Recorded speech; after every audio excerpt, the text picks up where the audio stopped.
আপনাদের দারুণ স্বাদের একটা মুসুরির ডাল দিয়ে পকোড়া রেসিপি দেখাবো। শেষ পর্যন্ত রেসিপিটা দেখার জন্য অনুরোধ রইল। এই পকোড়াটা খেতে কিন্তু খুব সুন্দর। তাহলে চলুন দেখে নেওয়া যাক কিভাবে আমি পকোড়াটা তৈরি করি।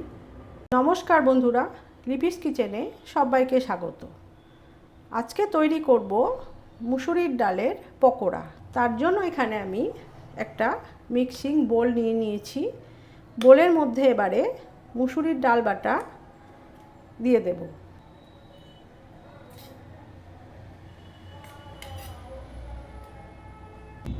এরপরে এখানে আমি দিয়ে দেবো ঝিরিঝিরি করে কাটা কুচনো পেঁয়াজ।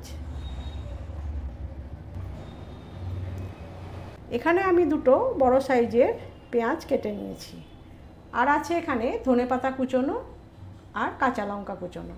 এটা আমি এর সাথে মিশিয়ে দিলাম। তার সাথে দিয়ে দেবো সামান্য নুন। ডালটা যখন বেটে নিয়েছিলাম তখন কিন্তু আমি কোনো রকম নুন না দিয়ে বেটে নিয়েছিলাম। আপনারা চাইলে নুন দিয়ে বাটতে পারেন। আর দিয়ে দিচ্ছি কয়েক দানা চিনি। দিয়ে দেব 2 চামচ মতন গোটা পোস্ত। সব শেষে দিয়ে দিলাম কিছুটা গোটা মুসুরির ডাল।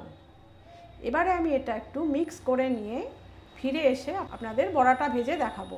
পকোড়াগুলো আমি সর্ষের তেলে ভেজে নেব। তার জন্য এখানে ফ্রাই প্যানে সর্ষের তেলটা আমি গরম করতে বসিয়ে দিয়েছিলাম।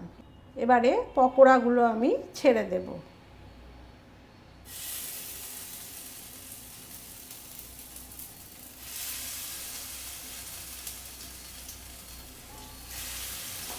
এই পকোড়াটা আপনারা শুধু মুখেও খেতে পারেন, আবার ডাল ভাতের সাথেও কিন্তু ভীষণ ভালো লাগে।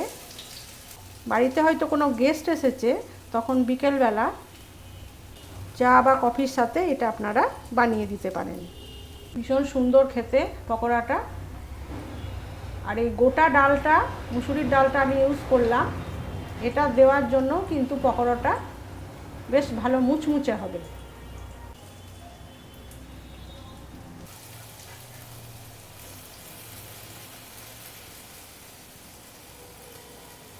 অনেকেই ব্রেকফাস্টে মুড়ি খান। মুড়ির সাথে কিন্তু এটা একদম জমে যাবে। বাইরের থেকে চপ সিঙ্গারা না কিনে নিয়ে এসে আপনারা যদি এইটা বাড়িতে তৈরি করে খান, ভীষণ ভালো লাগবে খেতে। যদি রেসিপিটা ভালো লাগে এই মুসুরির ডালের পকোড়া, তাহলে বাড়িতে অবশ্যই একবার তৈরি করে দেখুন।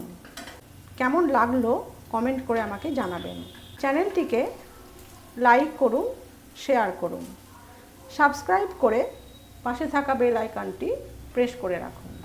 তাহলে আমি যখনই নতুন কোনো ভিডিও আপলোড করব, তার নোটিফিকেশান আপনাদের কাছে খুব সহজেই পৌঁছে যাবে।